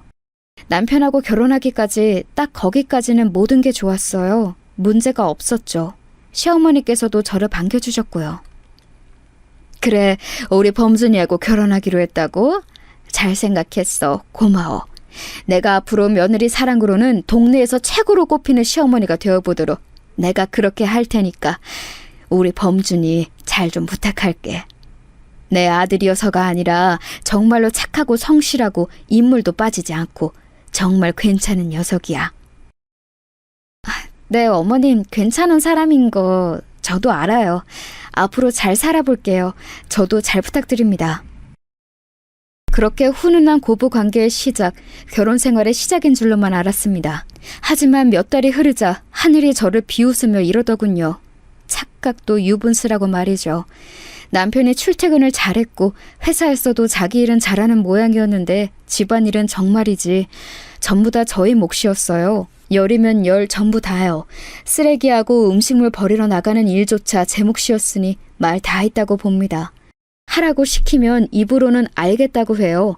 그래놓고 1시간이고 2시간이 지나도 안 합니다. 어렸을 때부터 집안일 야무지게 하면서 엄마의 일을 덜어주려고 안달이었던 저는 깔끔하게 해놓는 것에 이골이 났을 정도였기 때문에 지저분하고 더러운 게 너저분하게 널려있는 꼴을 잘 못 봐요. 그래서 꾹 참고 결국에 제가 그걸 정리하면 남편이 눈 동그랗게 뜨면서 꼭 이렇게 말을 했지요. 그거 내가 이따 하려고 했는데 당신이 치웠어? 에이, 그냥 두지. 내가 할 거였는데. 하긴 뭐래? 대체 언제 하려고 했는데? 내일? 모레? 일주일 뒤? 뭘 시키면 제발 바로바로 좀 해주면 안 돼? 바로 하라 그러면 컨디션 핑계 대면서 조금 이따 움직여야 한다고 하는 것도 나는 이제 핑계로밖에 안 들려. 나 가끔 통증 올라와서 약 먹는 거 당신도 알잖아. 그리고 약 먹은 직후에는 정신도 몸도 너무 나른해서 좀 쉬어줘야 하는데 당신은 그거 알면서도 이래? 내가 몸이 편치 않은 사람이라서 쉽게 보고 나한테 이러는 거지? 아니야. 됐어. 그냥 내가 잘못인가 보네. 당신 심기 불편하게 하려고 한 거 아니니까 이쯤 하자. 남편하고의 대화는 잘 흘러갈 때도 있었지만 대체로 삐딱선을 탔습니다. 남편은 괜찮고 무던하게 굴다가도 이따금씩 발끈하기를 잘했어요. 자기 다리가 불편하다는 그 문제에 기인해서 말이죠. 저는 맹세코 단 한 번도 남편의 신체적인 걸 가지고 흠으로 잡거나 장난으로라도 쉽게 말을 해본 적이 없었습니다. 그런데 자기 혼자서 그러더라고요. 본인 딴에는 오래 묵은 콤플렉스였기 때문에 그런 것이겠거니 하고 제가 양보를 했네요. 결혼하고서 딱 1년 만에 제가 아이를 낳았어요. 임신 당시만 하더라도 저는 예상보다 이르게 아이를 가지게 되었지만 잘 됐다고 단란한 가정을 꾸려보겠다고 그런 다짐을 하면서 행복한 미래를 꿈꿨습니다. 그런데 갈수록 남편하고 잘 안 맞을 줄 알았다면 임신에 더욱 신중했을 것 같다는 생각이 들더군요. 결혼하기 전에 봤던 모습하고 결혼하고 나서의 모습이 왜 그렇게 날이 갈수록 간극이 벌어지던지 이래서 결혼은 지독한 현실이라고들 하는 것 같더라고요. 암만 그래도 남편하고의 문제는 사소한 걸로 싸우기도 하며 사는 부부라고 여기며 그럭저럭 참아줬습니다. 진짜 배기는 시어머니셨네요. 딸을 낳았으니 이제 아들 하나만 있으면 되겠구나. 둘째는 내년 이맘때쯤에 낳거라. 알았지? 그 나이 터울이 딱이야. 그래야 딸도 아들도 바르게 관계 형성을 하며 자라날 수가 있어. 저번에도 그 말씀 하셨는데요. 어머님, 내년에 낳기에는 좀 시기상조인 것 같아요. 저희 형편도 그렇거니와 저희가 아직 아이를 2명이나 감당할 그릇이 되는지 모르겠어요. 헛소리를 잔잔하게 하는구나. 잔말 말고 계절 바뀌는 대로 임신할 준비나 해. 첫째로 딸 낳았으면 반성이나 할 것이지. 뭘 그리 잘했다고 뻔뻔스럽게 구는 것인지. 결혼 전에 보여주셨던 모습들은 온데간데 없었습니다. 게다가 시어머니께서는 지켜본 결과 무척 심한 다혈질이셨어요. 쉽게 울컥해서 크게 화를 내셨다가 이튿날이 되면 언제 그랬냐는 듯 태연하게 먼저 말을 걸어오셨죠. 그러신 분이 당신의 아들에게는 도통 크게 화내는 법이 없으셨고 저에게는 아주 만만하게 화를 내셨습니다. 그 성질을 터뜨릴 대상이 저뿐이었나 봐요. 두문불출하면서 사는 시누이는 다혈질이다 못해서 성격 파탄자였거든요. 그래서 시어머니께서는 당신의 딸과 가까이 안 지내셨습니다. 저는 갈수록 본색을 드러내시는 시어머니가 섭섭하면서도 매번 할 말이 많았으면서도 되도록 네 하면서 지내왔어요. 긁어 부스럼 만들고 싶지 않았으니까요. 하지만 사람이 누울 자리를 보고 다리를 뻗는다고 저는 최대한 고개를 낮추고 예의를 차리려고 들었는데 반대로 시어머니께서는 갈수록 저에게 쉽게 막말을 하셨죠. 저는 거기서 받은 스트레스를 어디다 풀 데도 없고 털어놓을 상대도 딱히 없어서 당연스레 남편한테 다 전달하였어요. 솔직히 그렇잖아요. 남편 말고 제가 어디 가서 시어머니 얘기를 하겠나요. 그런데 그러면서 남편의 못난 면모를 알게 되었죠. 어느 날 칭얼거리는 아이를 달래다가 일찍 스르르 잡는 날이었는데 잠에서 깨서 물을 마시러 방 밖을 나갔어요. 그랬다가 남편이 시어머니와 통화하는 걸 듣게 되었죠. 저하고 나눴던 대화를 아주 미주알고주알 시어머니께 다 고하고 있었습니다. 아, 그래서 어머님이 자꾸만 나에게 불만을 품고 계셨구나. 아들을 통해서 얘기를 다 전해두고 계셨으니까 어쩐지 이상하다 했어. 헉! 언제부터 있었어? 다 들었어? 근데 너무 안 좋게 받아들이지 마. 엄마와 아들이 그냥 서로 안부 물으면서 이런저런 얘기를 다 하는 것뿐이야.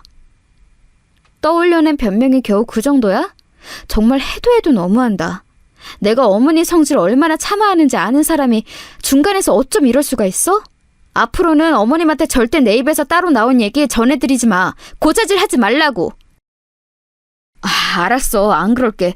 나도 남자로서의 자존심이 있지. 더 이상은 안 해. 그래 놓고서 안 하기는 개뿔. 이제 들켰으니 막 나가는 것도 아니고 시어머니께 여전히 다 고해 바쳤어요. 이제는 시어머니께서도 저에게 툭 까놓고 우리 아들이 그러던데 라고 포문을 여셨습니다. 진짜 뻔뻔한 사람들 때문에 제가 이상해지는 기분이었어요. 비정상들 사이에서는 정상이 비정상이라던데 마치 그런 꼴이었죠. 괴팍한 시어머니와 못난 남편, 제가 참는 이유는 아이였으며 제가 의지하는 건 오직 엄마였습니다. 이제 나이가 꽤 드신 엄마는 그럼에도 현업에서 계속 일을 하고 계셨어요. 그만 일하셨으면 싶었지만 아무것도 안 하고 쉬면 좀이 쑤신다면서 사무실 청소 일을 하셨습니다. 당신의 의지가 강했으나 저는 속으로 가슴 아픈 자책을 하고 있었죠.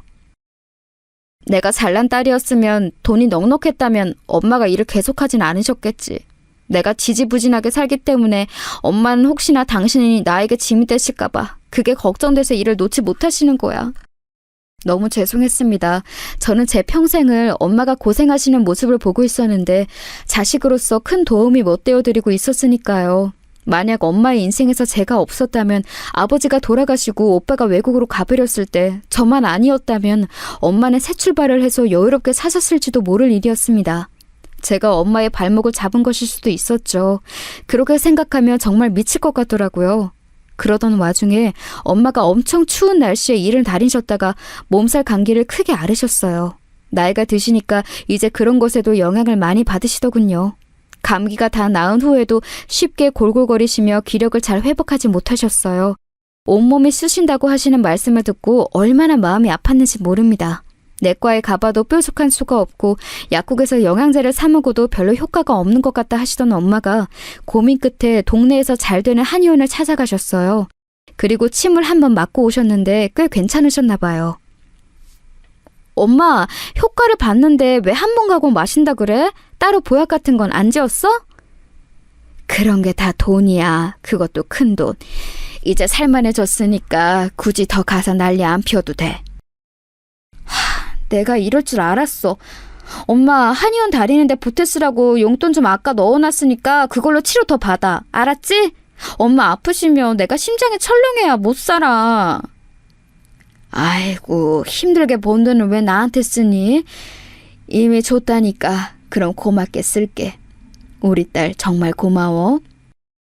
그런 걸로 고마워서 감동하시는 엄마를 보며 저는 제가 불효녀라는 생각이 들었습니다. 착잡한 생각을 하지 않으려고 애써 감정을 다스리고 있을 때였어요. 남편이 엄마 이름 물어보더라고요. 저번에 장모님 한의원에 침 맞으러 다니신다더니 그건 어떻게 됐어? 침 맞으셨대? 맞고 좀 괜찮아지셨나? 확실히 다녀오시니까 좀 낫나 봐. 엄마가 한의원하고 잘 맞는 체질이신 건지 효과를 보신 것 같아서 다행이더라고. 약 한 첩도 다려 드셨으면 싶은데 한약은 부르는 게 값이라 부담스럽다고 하시면서 자꾸 거절하시네. 엄마가 그러시니까 내가 속상하기도 하고 죄송하기도 해. 그렇다고 대충 보약 아무 데서나 다려다가 드리는 건 좀 그렇잖아. 그치? 직접 한의원에서 상담받고 약을 지으시는 게 훨씬 나을 것 같은데 부담 갖지 마시라고 우리가 도움이라도 좀 드려야 하나? 성의 표시라도? 안 그래도 내가 엄마 쓰시라고 이번에 용돈 드리면서 신신당부 안 빼먹었어. 혹시 돈 때문에 그러신 거라면 걱정하실 거 없이 일단 몸부터 챙기시고 우리한테 돈 내미셔도 된다고. 말뿐인데도 무척 좋아하시더라. 남들은 30만 원이라는 금액 아무렇지 않게 부모님 용돈으로 드리고 그럴 텐데. 그냥 생각이 많아지네. 뭐 30만 원? 진짜? 통 크게 썼네. 나는 기껏해야 20만 원 정도를 생각하기는 했는데. 그래. 아무튼 잘했어. 장모님 건강이 우선이지. 그렇고 말고. 남편의 반응에서 왠지 떨떠름한 기운을 감지했어요. 저는 그냥 생각도 못했다가 들어서 잠깐 놀랐나 보다 이렇게 생각하고는 말았는데요. 제가 또 아니랬던 거죠. 다음 날이 되어서야 문득 남편의 입당속을 해야 한다는 생각이 들었습니다. 아뿔싸 싶었어요. 그런데 아니나 다를까요. 이미 남편은 주둥이를 턴 뒤였어요. 시어머니께서 득달같이 저에게 따져 물으시더군요. 넌 뭐야? 너 대체 뭔 생각으로 30만 원이라는 돈을 덜컥 네 엄마한테 보내고 지랄이야?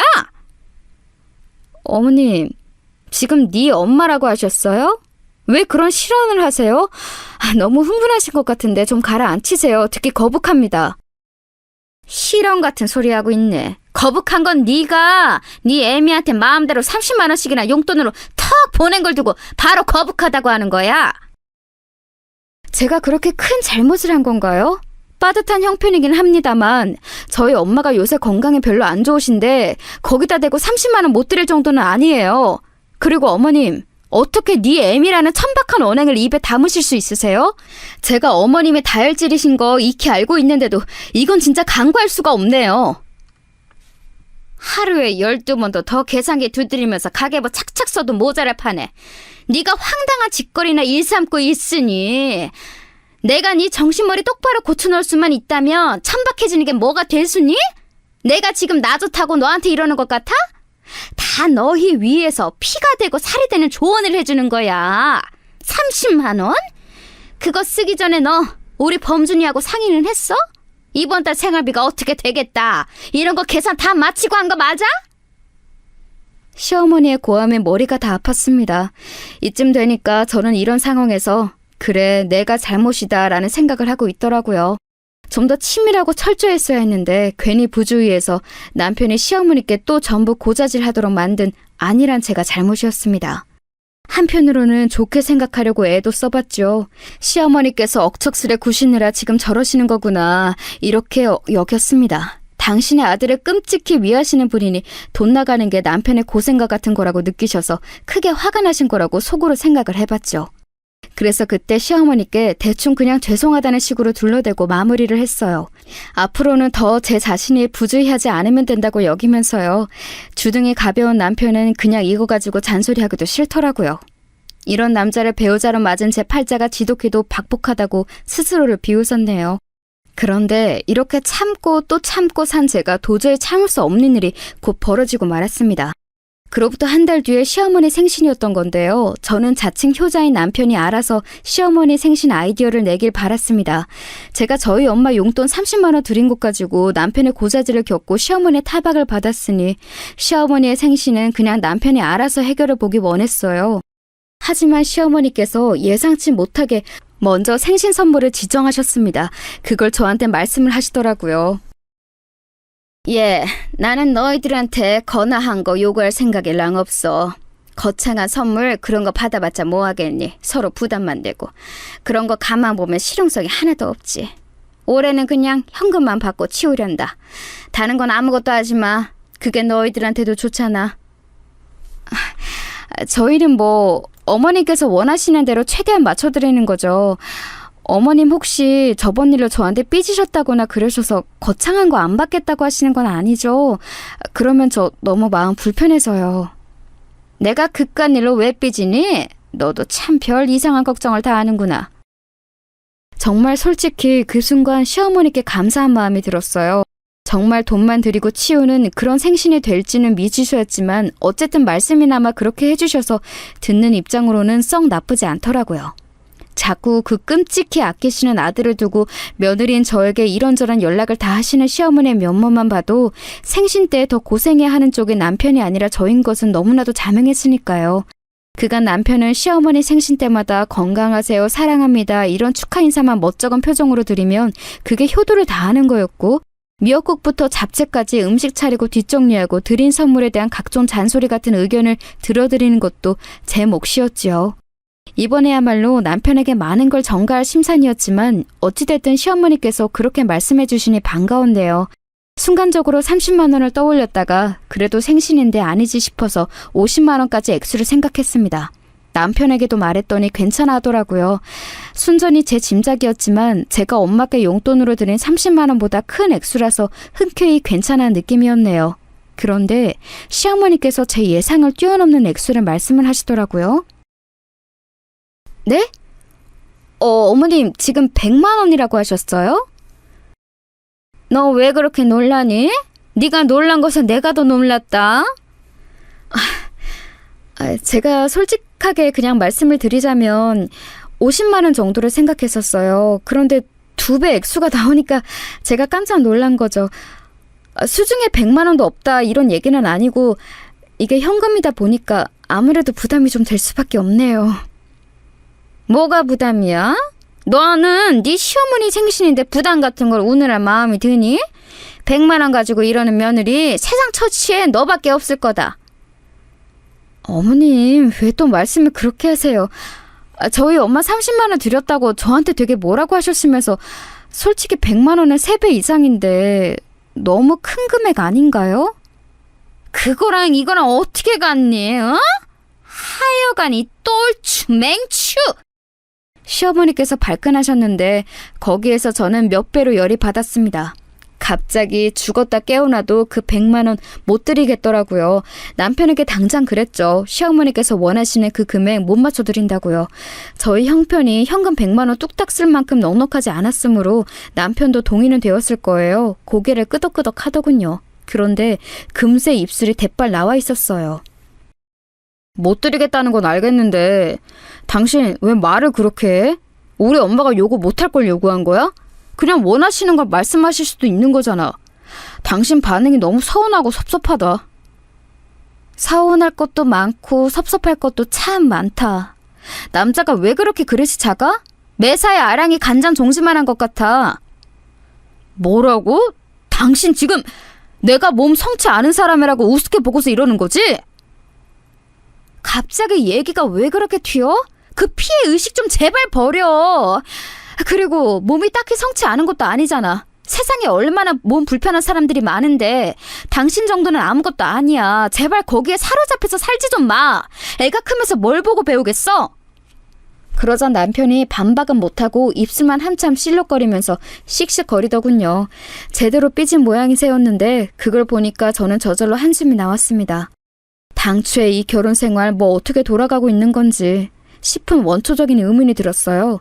그 와중에 시어머니께서 노발대발 하셨다는 게 웃긴 대목이에요. 제가 간신히 속을 누그러뜨리려 애를 쓰고 있었건만 그걸 다 수포로 돌려놓으셨죠. 야! 이 망할려나! 네가 뭔데 내 아들 기를 죽여놔, 어? 우리 범준이가 목소리가 기어들어가서는 나한테 너랑 살기 힘들다고 우는 소리 하더라. 얼마나 기가 죽었는지 말도 제대로 못하더만. 우리 범준이 몸 좀 아픈 거 가지고 너 그걸로 사람 우습게 보고 얕잡아봤다면서? 이 못돼 처먹은 것 좀 보게. 너 진짜 내 손에 죽고 싶어? 내가 네 애미한테 30만 원 턱 내놓고 시어머니 생신에는 100만 원 주기 싫어서 용을 쓸 때부터 이것이 요즘 싸가지가 제대로 죽었다는 걸 알아왔음이야. 너 어디 한번 내 손에 죽어봐라. 계속 듣다가는 귀가 썩을 것 같아서 멋대로 통화 종료했습니다. 그리고 저는 그 어느 때보다도 차가워진 제 이성을 느꼈어요. 갑자기 지금까지와는 다른 느낌으로 살이 분별이 되면서 걸핏하면 발작해대는 다혈질 막말 대장 시어머니나 열등감으로 똘똘 뭉쳐있는 고자질쟁이 마마보이 남편이나 다 상관이 없어졌어요. 이들과 더 이상 엮이고 싶지 않다는 생각 하나로 귀결이 된 후였거든요. 저는 시어머니께서 부르짖는 돈이라는 거 입금해 드리기로 했어요. 물론 단위가 많이 달랐지만요. 시어머니께 1원씩 입금해 드리면서 보내는 사람 이름에다가 메시지를 적었습니다. 곱게 안 늙었으면 곱게 뒤지기라도 하세요. 이렇게 말이지요. 그걸 받아보신 입장에서는 입에 거품 무실 수밖에 없었을 겁니다. 번호를 차단했더니 시어머니께서는 득달같이 저희 집으로 달려오셨어요. 늦은 저녁 시간이었는데 어리둥절한 남편 옆에서 저는 태연하게 시어머니를 맞이했습니다. 100만 원 달라고 그랬더니 나에게 10원을 줘? 그것도 1원씩 나눠서 개소리까지 얹고? 이런 개 싸가지 없는 년을 다 보았나? 너 이리 와. 가만히 안 둘 거야? 아이고, 그러다가 뇌혈관 터지겠어요. 조심 좀 하세요. 자기가 세상에서 가장 비참하고 몸이 불편한 사람이라고 믿고 있는 그런 아들한테 감명까지 받고 싶으신 거 아니잖아요? 시한폭탄이 따로 없는 딸 도움도 못 받으시면서 이제 본인 건강은 본인이 챙기셔야죠. 저는 빼주세요. 당신 며느리 안 할 거고 당연히 당신 아들 부인도 이제 안 할 겁니다. 저는 제 아이의 엄마만 할 거예요. 뭐라고? 아니 이게 지금 뭐라고 하는 거야? 네가 설마 우리 범준이하고 이혼이라도 하겠다는 거야? 시어머니께서는 분노하시던 것도 접어주고 당황하셨고 남편은 너무 놀랐는지 사례가 들려서 콜록거리느라 얼굴이 금세 시뻘겋게 되었어요. 저는 제 인생 최대의 오점인 두 사람을 바라보며 능청스럽게 어깨를 으쓱 해주었습니다. 전에 없이 당당하고 뻔뻔한 저의 모습에 많이 당황하신 건지 시어머니께서는 돌연 다리가 풀려서 주저앉으셨어요. 남편은 당장에 말도 안 된다며 현실에 부정했죠.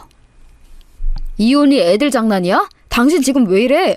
화가 나서 천지분간이 안 되는 모양인데 제발 애를 생각해. 이혼이 어디 하고 싶다고 해서 되는 줄 알아? 왜 안 되는데?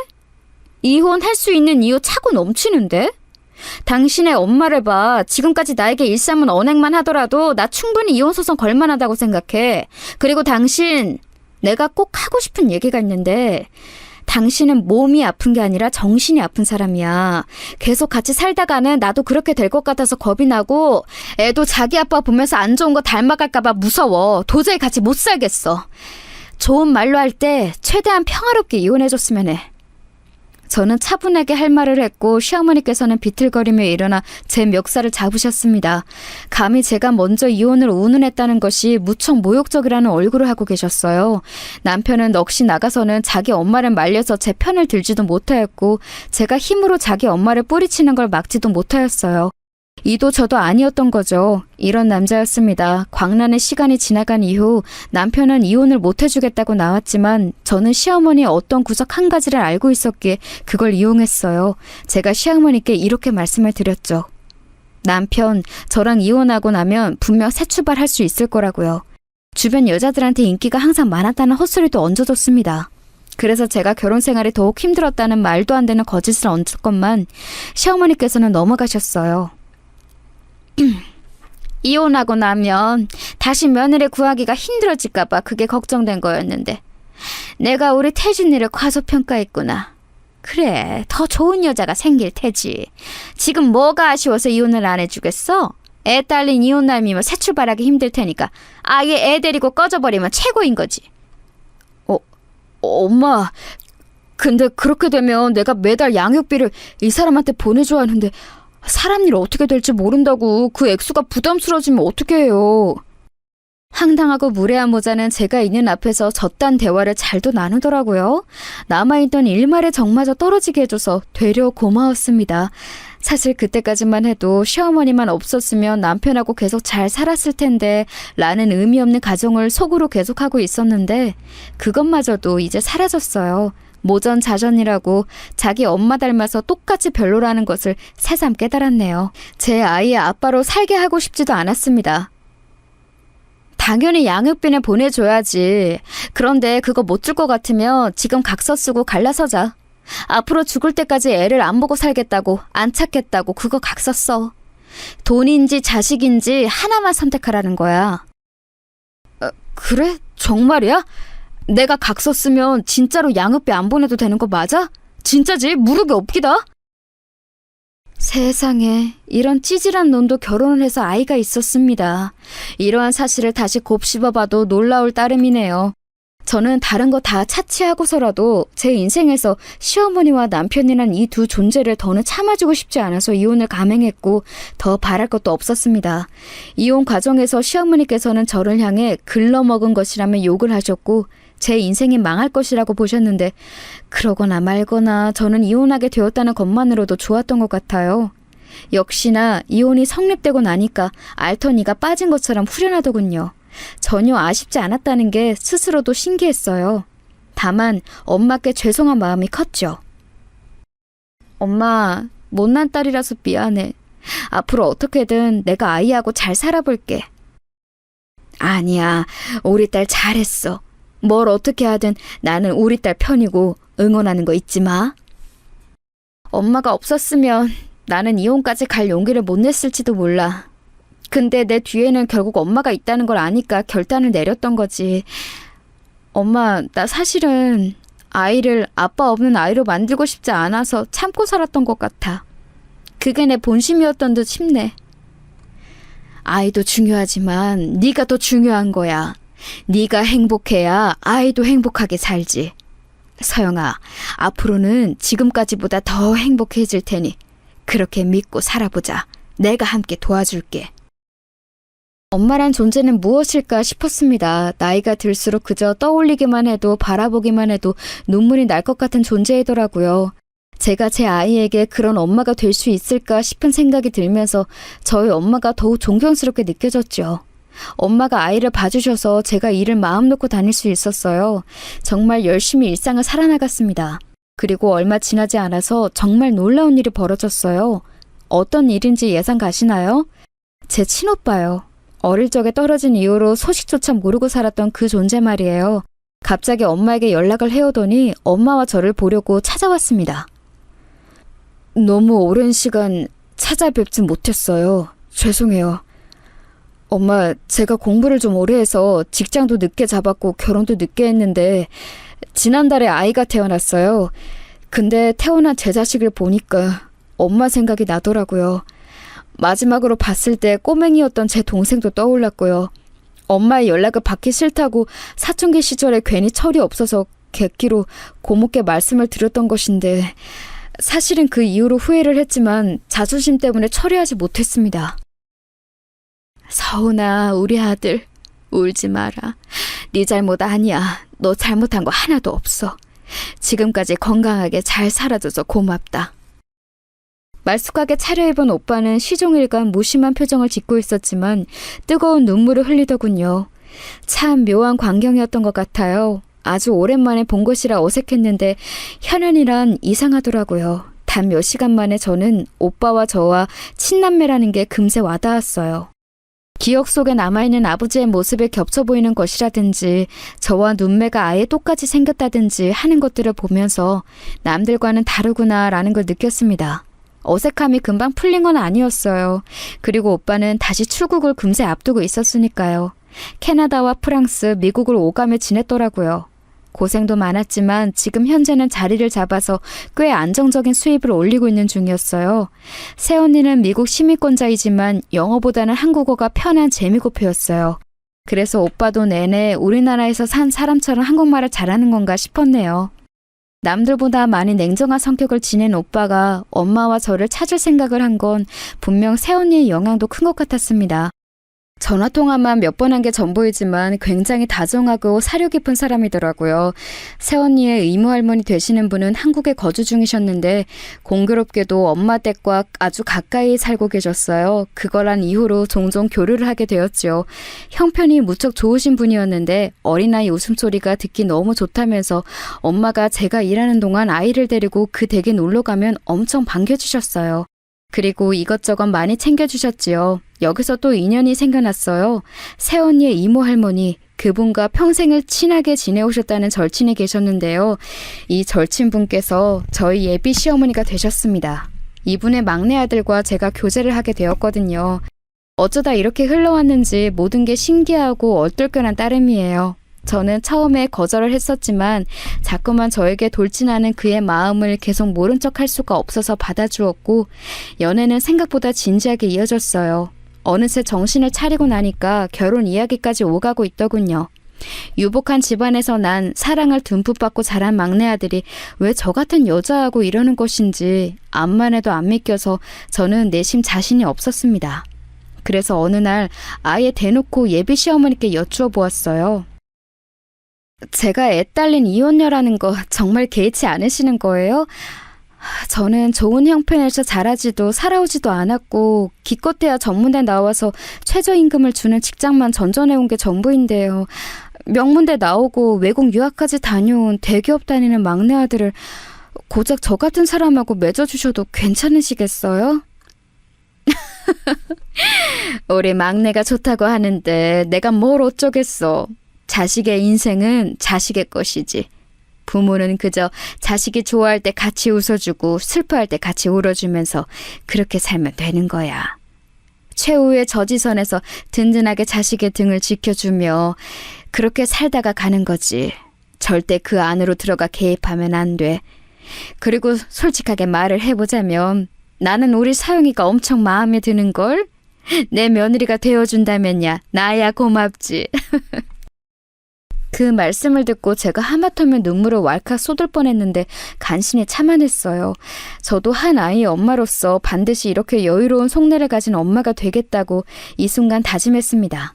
급할 건 전혀 없었고 결혼은 천천히 준비하면서 그렇게 지내고 있었어요.